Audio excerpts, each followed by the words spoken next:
Hello friends, ಎಲ್ಲರಿಗೂ ಕನಸು YouTube ಚಾನಲ್ಗೆ ಸ್ವಾಗತ. ನಿನ್ನೆ ಮತ್ತು ಮೊನ್ನೆ ಕ್ಲಾಸಲ್ಲಿ ನಾವೇನು ಮಾಡಿದ್ವಿಪ್ಪ ಅಂತಂದರೆ ಸೆಲ್ಲಿನ ಬಗ್ಗೆ ಇಂಟ್ರೊಡಕ್ಷನ್ ತಿಳ್ಕೊಂಡಿದ್ವಿ ಮತ್ತು ಸೆಲ್ಲಿನ ವಿಧಗಳನ್ನ ತಿಳ್ಕೊಂಡಿದ್ವಿ.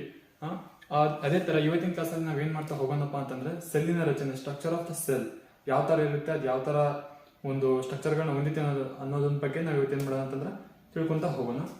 ಮೊದಲನೇದಾಗಿ ಜೀವಕೋಶದ ರಚನೆ ಏನಪ್ಪಾ ಅಂತಂದ್ರೆ ನಾವು ಎಲೆಕ್ಟ್ರಾನಿಕ್ ಮೈಕ್ರೋಸ್ಕೋಪ್ ಅಲ್ಲಿ ಒಂದು ಜೀವಕೋಶವನ್ನು ಇಟ್ಟು ಚೆಕ್ ಮಾಡಿದಾಗ ನಮ್ಗೆ ಏನ್ ಕಾಣಿಸುತ್ತಪ್ಪ ಅಂದ್ರೆ ಪ್ರಮುಖ 3 ರಚನೆಗಳು ಕಾಣಿಸ್ತವೆ. ನಮಗೆ ಮೈಕ್ರೋಸ್ಕೋಪ್ ಅಲ್ಲಿ ನಾವು ಚೆಕ್ ಮಾಡಿಕೊಳ್ಳಿ ಏನಾಗುತ್ತಪ್ಪ ಅಂತಂದ್ರೆ ಪ್ರಮುಖ 3 ರಚನೆಗಳನ್ನ ನಾವು ಕಾಣ್ಬೋದಾಗುತ್ತೆ. ಯಾವ ರಚನೆಗಳಪ್ಪ ಅಂತಂದ್ರೆ ಒಂದು ಕೋಶ ಪೊರೆ, ಇನ್ನೊಂದು ಕೋಶ ದ್ರವ್ಯ, ಇನ್ನೊಂದು ಕೋಶ ಕೇಂದ್ರ. ನಾವು ಮೈಕ್ರೋಸ್ಕೋಪ್ ಅಲ್ಲಿ ಚೆಕ್ ಮಾಡಿದ ಕೂಡಲೇ ನಮ್ಗೆ ಈ ತರದ ಒಂದು ಸೆಲ್ ಅಪೇರ್ ಆಗುತ್ತೆ. ಈ ತರದ ಸೆಲ್ ಏನಾಗುತ್ತೆ ಕಾಣಿಸುತ್ತೆ. ಇದರಲ್ಲಿ ಮೊದಲನೇದಾಗಿ ನಮ್ಗೆ ಔಟರ್ ಲೇಯರ್ ಆಗಿರ್ತಕ್ಕಂಥ ಕೋಶ ಪೊರೆ ಕಾಣುತ್ತೆ, ಕೋಶ ಪೊರೆ, ಹೌದಾ. ಆಮೇಲೆ ಅದರೊಳಗಿರ್ತಕ್ಕಂತಹ ಒಂದು ಲೋಳೆಯಾಕಾರದ ಲಿಕ್ವಿಡ್ ಅನ್ನು ಹೊಂದಿರತಕ್ಕಂತಹ ಕೋಶ ದ್ರವ್ಯ ಕಾಣುತ್ತೆ, ಸರಿನಾ. ಇವುಗಳ ನಡುವೆ ಇರ್ತಕ್ಕಂತಹದ್ದು ಯಾವ್ದಪ್ಪ ಅಂದ್ರೆ ಕೋಶ ಕೇಂದ್ರ. ಇಲ್ಲಿ ಏನಾಗುತ್ತೆ ಕೋಶ ಕೇಂದ್ರ ಕಾಣುತ್ತೆ. ಈ ಕೋಶ ದ್ರವ್ಯದಲ್ಲಿ ಮತ್ತೆ ಬೇರೆ ತರಹದ ಸೆಲ್ ಆರ್ಗನಿಲೇಸ್ ಅಂತ ಬರ್ತವೆ, ಅವುಗಳು ಇರ್ತವೆ. ಅವಕ್ಕೆ ಕನ್ನಡದಲ್ಲಿ ಏನಂತಾರಪ್ಪ ಅಂತಂದ್ರೆ ಜೀವಕೋಶದ ಕಣದಂಗಗಳು ಅಂತ ಕರೀತಾರೆ. ಆ ಕಣದಂಗಗಳಲ್ಲಿ ಇರ್ತವೆ, ಕೋಶ ದ್ರವ್ಯದಲ್ಲಿ ಇರ್ತವೆ. ನೆಕ್ಸ್ಟ್ ಕ್ಲಾಸ್ ಅಲ್ಲಿ ನಾನು ಮುಂದಕ್ಕೆ ಹೇಳ್ತಾ ಹೋಗ್ತೀನಿ. ನೆಕ್ಸ್ಟ್ ಅದರ ನಡುವೆ ಇರ್ತಕ್ಕಂಥದ್ದು ಕೋಶ ಕೇಂದ್ರ ಆಗಿರುತ್ತೆ. ನಾವು ಸಹ ಮೈಕ್ರೋಸ್ಕೋಪ್ ಅಲ್ಲಿ ಅಬ್ಸರ್ವ್ ಮಾಡಿಕೊಂಡ್ರೆ ನಮ್ಗೆ ಏನ್ ಕಾಣಿಸುತ್ತೆ, ಈ ತರದೊಂದು ರಫ್ ಡಯಾಗ್ರಾಮ್ ಕಾಣಿಸುತ್ತೆ. ಇವುಗಳಲ್ಲಿ ಏನೇನ್ ಕಾಣಿಸ್ತಾ ನಮ್ಗೆ ರಫ್ ಆಗಿ ಕೋಶ ಪೊರೆ, ಕೋಶ ದ್ರವ್ಯ, ಕೋಶ ಕೇಂದ್ರ, ಹೌದಾ. ಹಾಗಿದ್ರೆ ಇವತ್ತಿನ ಕ್ಲಾಸ್ ಅಲ್ಲಿ ನಾವೇನ್ ಮಾಡೋಣಪ್ಪ ಅಂತಂದ್ರೆ ಫಸ್ಟ್ ಕೋಶ ಪೊರೆಯ ಬಗ್ಗೆ ಅಧ್ಯಯನ ಮಾಡೋಣ. ಕೋಶ ಪೊರೆ ಇಂಗ್ಲಿಷ್ ಅಲ್ಲಿ ಸೆಲ್ ಮೆಂಬ್ರೇನ್ ಅಂತ ಕರೀತಾರೆ, ಸರಿನಾ. ನೋಡಿ ಇಲ್ಲಿ ಕೋಶ ಪೊರೆ, ಕೋಶ ಪೊರೆ ಅನ್ನೋದು ಏನಾಗಿರ್ತದಪ್ಪ ಅಂತಂದ್ರೆ ಸೆಲ್ಲಿನ ಅತ್ಯಂತ ಹೊರಭಾಗವಾಗಿರುತ್ತೆ. ಅತ್ಯಂತ ಹೊರಭಾಗ, ಜೀವಕೋಶದ ಅತ್ಯಂತ ಹೊರಭಾಗ ಯಾವುದು ಕೋಶ ಪೊರೆ, ಸರಿನಾ. ಕೋಶ ಕೇಂದ್ರ ಮತ್ತು ಕೋಶ ದ್ರವ್ಯವನ್ನು ಸುತ್ತುವರಿದಿರ್ತತಿ. ಏನಾಗಿರ್ತಪ್ಪ ಅಂತಂದ್ರ ಈ ಕೋಶ ಪೊರೆ ಇದೆಯಲ್ಲ, ಇಲ್ಲಿರ್ತಕ್ಕಂಥ ಕೋಶ ಕೇಂದ್ರ ಮತ್ತು ಕೋಶ ದ್ರವ್ಯವನ್ನು ಏನಾಗಿರ್ತತಿ ಸುತ್ತುವರಿದಿರ್ತತಿ. ಕೋಶ ಕೇಂದ್ರ ಮತ್ತು ಕೋಶ ಕೇಂದ್ರವನ್ನು ಏನ್ ಮಾಡಿರ್ತತಿ, ಕೋಶ ಪೊರೆ ಸುತ್ತುವರಿದಿರ್ತತಿ, ಸರಿನಾ. ಆಮೇಲೆ ನಿರ್ದಿಷ್ಟ ಆಕಾರ ಮತ್ತು ದೃಢತೆ ರಕ್ಷಣೆಯನ್ನು ನೀಡುತ್ತದೆ. ಈ ಕೋಶ ಪೊರೆ ಏನ್ ಮಾಡುತ್ತಪ್ಪ ಅಂತಂದ್ರ ಒಂದು ಸೆಲ್ಗೆ, ಜೀವಕೋಶಕ್ಕೆ ನಿರ್ದಿಷ್ಟವಾದ ಆಕಾರ, ದೃಢತೆ ಮತ್ತು ರಕ್ಷಣೆಯನ್ನ ನೀಡುತ್ತದೆ, ಸರಿನಾ. ಆಮೇಲೆ ಈ ಕೋಶ ಕೇಂದ್ರವು ಇದೆಯಲ್ಲ, ಈ ಕೋಶ ಕೇಂದ್ರವು ಇದೆಯಲ್ಲ, ಇದು ಯಾವ್ದ್ರಿಂದ ಮಾಡಲ್ಪಟ್ಟಿರ್ತೈತಿಪ್ಪ ಅಂತಂದ್ರ ಪ್ರೋಟೀನ್ ಮತ್ತು ಲಿಪಿಡ್ಗಳಿಂದ ಕೋಶ ಕೇಂದ್ರವು ಏನಾಗಿರ್ತೈತಿ, ಈ ಕೋಶ ಕೇಂದ್ರವು ಏನಾಗಿರ್ತೈತಿ ಮಾಡಲ್ಪಟ್ಟಿರ್ತೈತಿ, ಸರಿನಾ. ಮತ್ತೆ ಈ ಕೋಶ ಕೇಂದ್ರವು ಏನಾಗಿರ್ತದಪ್ಪ ಅಂದ್ರ ಅರೆಪಾರಕ ಪ್ರವೇಶವನ್ನು ಹೊಂದಿರ್ತೈತಿ. ಸೆಮಿ ಪರ್ಮಿಯಬಲ್ ಅಂತ ಕರಿತೀವಿ ನಾವು ಇದಕ್ಕೆ. ಅರೆಪಾರಕ ಪ್ರವೇಶವನ್ನು ಹೊಂದಿರ್ತೈತಿ. ಈ ಅರೆಪಾರಕ ಪ್ರವೇಶದಿಂದ ಏನಾಗುತ್ತಪ್ಪ ಅಂತಂದ್ರೆ ಅರೆಪಾರಕ ಪ್ರವೇಶದಿಂದ ಕೆಲವು ವಸ್ತುಗಳು ಜೀವಕೋಶದ ಒಳಗೆ ಹೋಗ್ತಾವು ಮತ್ತು ಅಲ್ಲಿಂದ ಕೆಲವು ವಸ್ತುಗಳು ಜೀವಕೋಶದಿಂದ ಹೊರಗೆ ಬರ್ಲಿಕ್ಕೆ ಏನಾಗುತ್ತಾ ಈ ಜಾಗ ಹೆಲ್ಪ್ ಆಗುತ್ತೆ. ಅರೆಪಾರಕ ಪ್ರವೇಶ ಇದು ಏನಾಗುತ್ತೆ ಹೆಲ್ಪ್ ಆಗ್ತದೆ, ಕೆಲವು ವಸ್ತುಗಳು ಹೊರಗೆ ಹೋಗ್ಲಿಕ್ಕೆ ಮತ್ತು ಕೆಲವು ವಸ್ತುಗಳು ಹೊರಗೆ ಬರೋದಕ್ಕೆ. ಇದರಲ್ಲಿ ಏನಪ್ಪಾ ಅಂದ್ರೆ ಕೋಶ ಪೊರೆಯಲ್ಲಿ ವಸ್ತುಗಳು ಚಲಿಸುವ ಕ್ರಿಯೆಯನ್ನು ನಾವು ಮತ್ತೆ 3 ಭಾಗವಾಗಿ ಡಿವೈಡ್ ಮಾಡ್ತೀವಿ.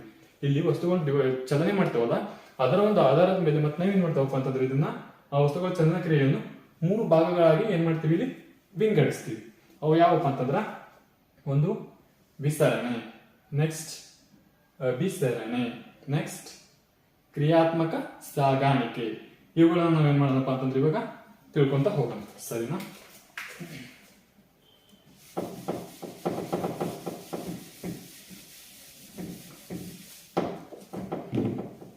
ಮೊದಲನೇದಾಗಿ ಯಾವುದು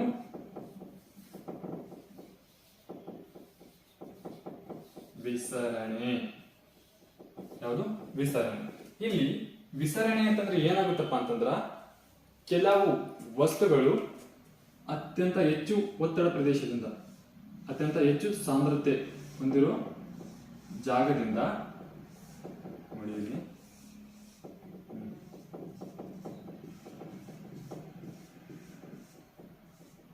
ಇಲ್ಲಿ ಏನಾಗಿದೆ, ಅತ್ಯಂತ ಹೆಚ್ಚು ಸಾಂದ್ರತೆ ಇರತಕ್ಕಂಥ ಅಣುಗಳು.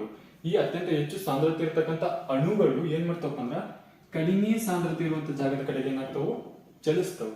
ಏನಾಗ್ಲಿಕ್ಕೆ ಈಕ್ವಲ್ ಆಗ್ಲಿಕ್ಕೆ. ಇವು ಚಲನೆಯಾಗಿ ಈಕ್ವಲ್ ಆದ ನಂತರ ಅಣುಗಳ ಒಂದು ಮಿಶ್ರಣ ಎಲ್ಲರಲ್ಲೂ ಈಕ್ವಲ್ ಆದ ನಂತರ ಎರಡರಲ್ಲೂ ಅಣುಗಳ ಮಿಶ್ರಣ ಈಕ್ವಲ್ ಆದ ನಂತರ ಏನಾಗುತ್ತಪ್ಪ ಅಂದ್ರೆ ವಿಸರಣೆ ಅನ್ನೋದು ಕಂಪ್ಲೀಟ್ ಆಗುತ್ತೆ. ಇಲ್ಲಿ ಯಾವ್ಯಾವ ತರದ ಅಣುಗಳು ಹೋಗ್ತಾವಪ್ಪ ಅಂತಂದ್ರೆ ಲಿಕ್ವಿಡ್, ಒಂದು ಲಿಕ್ವಿಡ್ ಸ್ಟೇಟ್ ಅಲ್ಲಿರೋವು, ಗ್ಯಾಸಿಯಸ್ ಸ್ಟೇಟ್ ಅಲ್ಲಿರೋವು, ಮತ್ತೆ ಗ್ಯಾಸಿಯಸ್ ಸ್ಟೇಟ್ ಅಲ್ಲಿರೋವು ಮತ್ತು ಸಾಲಿಡ್ ಸ್ಟೇಟ್ ಅಲ್ಲಿರೋವು ಇರ್ತಕ್ಕಂತಹ ಅಣುಗಳು ಏನಾಗ್ತಾವು ಒಂದು ಪ್ರದೇಶದಿಂದ ಅಂತಂದ್ರೆ ಅತ್ಯಂತ ಹೆಚ್ಚು ಸಾಂದ್ರತೆ ಪ್ರದೇಶದಿಂದ ಅತ್ಯಂತ ಕಡಿಮೆ ಸಾಂದ್ರತೆ ಪ್ರದೇಶದ ಕಡೆ ಹೋಗೋದನ್ನ ನಾವೇಂತ ಕರಿತೀವಪ್ಪ ಅಂದ್ರೆ ವಿಸರಣೆ. ಇದಕ್ಕೆ ನೀವು ಪರ್ಫೆಕ್ಟ್ ಎಕ್ಸಾಂಪಲ್ ಬೇಕು ಅಂತಂದ್ರೆ ಏನಾಗುತ್ತೆ ಅಂದ್ರೆ ನೀವು ಇವಾಗ ನೀಲಿ ಡೈ ಕೇಳಿದ್ರೆ ಬಟ್ಟೆಗೆ ಹಾಕ್ತಿರೋದು ನಾವು ಉಜಾಲ ಅಂತ ಹೇಳಿ, ಅದರಲ್ಲೂ ಒಂದು ಹನಿ ಉಜಾಲ, ಒಂದು ಹನಿ ಒಂದು ಡ್ರಾಪ್ನಷ್ಟು ಉಜಾಲವನ್ನ ನಾವು ನೀರಿಗೆ ಹಾಕಿದಾಗ ಏನ್ ಮಾಡಿದಾಗ ನೀರಿಗೆ ಹಾಕಿದಾಗ ಅದೇನಾಗುತ್ತೆ, ಒಂದು ಡ್ರಾಪ್ ಹಾಕ್ತಿವಿ, ಅದು ಅತ್ಯಂತ ಹೆಚ್ಚು ಸಾಂದ್ರತೆ ಇರ್ತಕ್ಕಂಥ ಒಂದು ಡ್ರಾಪ್ ನೀರಿನಲ್ಲಿ ಏನಾಗುತ್ತೆ ಹರಡಿಕೊಳ್ಳುತ್ತೆ. ನೀರಿನಲ್ಲಿ ಏನಾಗ್ತೈತಿ ಅದರದ ಸಾಂದ್ರತೆ ಕಡಿಮೆ ಇರ್ತೈತಿ. ಸೊ ನೀರಿನಲ್ಲಿ ಬಿದ್ದ ಕೂಡಲೇ ಏನಾಗ್ತದೆ ಹರಡಿಕೊಳ್ತೈತಿ. ಇವಾಗ ಒಂದು ಟ್ಯಾಂಕ್ನಲ್ಲಿ ನಾವು ಹೀಗೆ ಉಜಾಲವನ್ನು ಹಾಕಿದಾಗ ಆ ಉಜಾಲ ಏನಾಗುತ್ತಾ ಈ ತರ ಟ್ಯಾಂಕಿನ ತುಂಬಾ ಹರಡಿಕೊಳ್ಳುತ್ತೆ. ನೋಡಿರ್ಬೋದಲ್ಲ ನೀವು, ತುಂಬಾ ಟ್ಯಾಂಕಿನ ತುಂಬಾ ಹರಡಿಕೊಳ್ಳುತ್ತೆ. ಅದಕ್ಕೆ ನಾವೇಂತ ಕರಿತೀವಿ ವಿಸರಣೆ ಅಂತ ಕರಿತೀವಿ. ನೆಕ್ಸ್ಟ್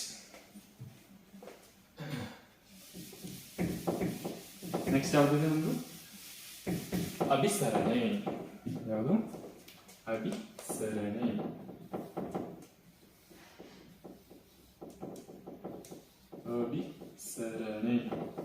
ಇಲ್ಲಿ ಅಭಿಸರಣೆ ಸೇಮ್ ವಿಸರಣೆ ತರನೇ ಇರುತ್ತೆ. ವಿಸರಣೆ ತರನೇ ಇಲ್ಲೂ ಕೂಡ ಏನಾಗಿತ್ತಪ್ಪ ಅಂತಂದ್ರೆ ಬಟ್ ಇಲ್ಲಿ ಒಂದೇ ಒಂದು ಚೇಂಜ್ ಆಗುತ್ತೆ. ಏನಂದ್ರೆ ವಿಸರಣೆ ತರನೇ ಅಭಿಸರಣೆಯಲ್ಲೂ ಕೂಡ ಅತ್ಯಂತ ಹೆಚ್ಚು ಸಾಂದ್ರತೆಯಿಂದ ಕಡಿಮೆ ಸಾಂದ್ರತೆ ಕಡೆಗೆ ಏನಾಗುತ್ತಾ ಅಣುಗಳು ಚಲಿಸ್ತವೆ. ಬಟ್ ಅಲ್ಲಿ ವಿಸರಣೆ ಒಳಗೆ ಏನಾಗಿದ್ದು ಸಾಲಿಡ್, ಗ್ಯಾಸ್ ಮತ್ತೆ ಲಿಕ್ವಿಡ್ ಸ್ಟೇಟ್ ಅಲ್ಲಿ ಇರ್ತಕ್ಕಂಥ ಎಲ್ಲಾ ಅಣುಗಳು ಚಲಿಸ್ತಾ ಇದ್ವು. ಬಟ್ ಅಭಿಸರಣೆಯಲ್ಲಿ ಏನಾಗುತ್ತಪ್ಪ ಅಂತಂದ್ರ ಕೇವಲ ನೀರು ಅಂದ್ರೆ ಲಿಕ್ವಿಡ್ ಫಾರ್ಮ್ ಆಗಿರ್ತಕ್ಕಂಥ ಅಣುಗಳು ಮಾತ್ರ ಏನ್ ಮಾಡ್ತಾವು ಅತ್ಯಂತ ಹೆಚ್ಚು ಸಾಂದ್ರತೆ ಪ್ರದೇಶದಿಂದ ಜಾಗದಿಂದ ಅತ್ಯಂತ ಎಲ್ಲಿಗೆ ಕಡಿಮೆ ಸಾಂದ್ರತೆ ಇರ್ತಕ್ಕಂತಹ ಜಾಗಕ್ಕೆ ಏನ್ ಮಾಡ್ತಾವು ಟ್ರಾನ್ಸ್ಪೋರ್ಟ್ ಆಗ್ತಾವು. ಇದಕ್ಕೆ ನಾವು ಏನಂತ ಕರಿತೀವಿ ಅಭಿಸರಣೆ. ಯಾವುದು ನೀರು ಮಾತ್ರ. ಇದಕ್ಕೊಂದು ಎಕ್ಸಾಂಪಲ್ ಕೊಡ್ಬೇಕಂದ್ರೆ ನಾವು ದಿನ ನೈಟ್ ಏನ್ ಮಾಡಿರ್ತೀವಿ, ಕಾಳುಗಳನ್ನ ನೆನೆ ಹಾಕಿಟ್ಟಿರ್ತೀವಿ ಸರಿನಾ. ಆ ಕಾಳುಗಳಲ್ಲಿ ನೀರಿನ ಅಂಶ ಕಡಿಮೆ ಇರುತ್ತೆ, ಒಣಗಿರೋ ಕಾಳುಗಳಿರ್ತವು.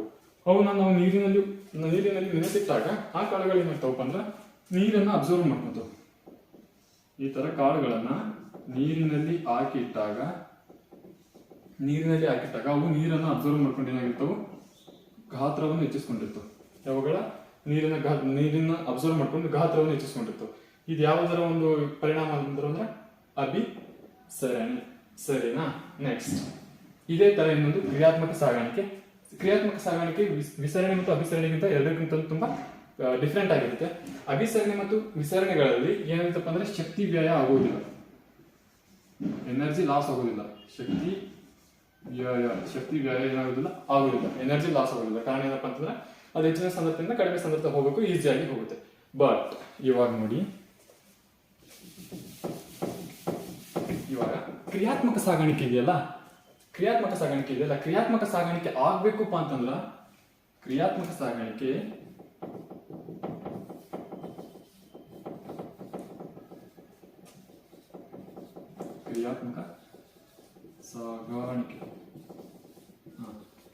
ಸಾಗಾಣಿಕೆಯಲ್ಲಿ ಏನಾಗುತ್ತಪ್ಪ ಅಂತಂದ್ರ ವಸ್ತುಗಳು ಕಡಿಮೆ ಸಾಂದ್ರತೆ ಪ್ರದೇಶದಿಂದ ಹೆಚ್ಚು ಸಾಂದ್ರತೆ ಪ್ರದೇಶದ ಕಡೆ ಏನಾಗ್ತವು ಚಲಿಸುತ್ತವೆ. ಏನ್ ಮಾಡ್ತಾವು ವಸ್ತುಗಳು ಕಡಿಮೆ ಸಾಂದ್ರತೆ ಪ್ರದೇಶದಿಂದ ಅತ್ಯಂತ ಹೆಚ್ಚು ಸಾಂದ್ರತೆ ಇರ್ತಕ್ಕಂಥ ಪ್ರದೇಶಕ್ಕೆ ಏನ್ ಮಾಡ್ತಾವ ಚಲಿಸ್ತಾವ.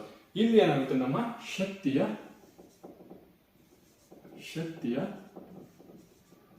ವ್ಯಯವಾಗುತ್ತದೆ.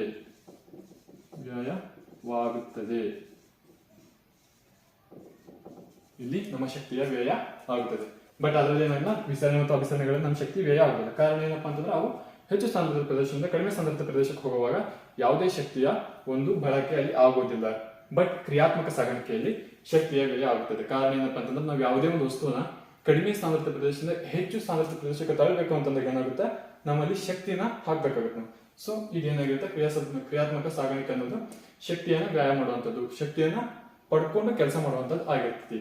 ಸರಿ ಸ್ನೇಹಿತರೆ, ಇವತ್ತಿನ ದಿನ ನಾವೇನ್ ಮಾಡ್ಬೇಕು ಅಂದ್ರೆ ಜೀವಕೋಶದ ರಚನೆಯಲ್ಲಿ ಪ್ರಮುಖವಾಗಿ ಬರುವಂತಹ ಕೋಶ ಪೊರೆ ಅನ್ನೋದ್ರ ಬಗ್ಗೆ ಏನ್ ಮಾಡಿದ್ವಿ, ಅಧ್ಯಯನ ಮಾಡಿದ್ವಿ. ನೆಕ್ಸ್ಟ್ ಕ್ಲಾಸ್ ಅಲ್ಲಿ ನಾವೇನ್ ಮಾಡೋಣ, ಕೋಶ ದ್ರವ್ಯ ಮತ್ತು ಕೋಶ ಕೇಂದ್ರದ ಬಗ್ಗೆ ಅಧ್ಯಯನ ಮಾಡೋಣ.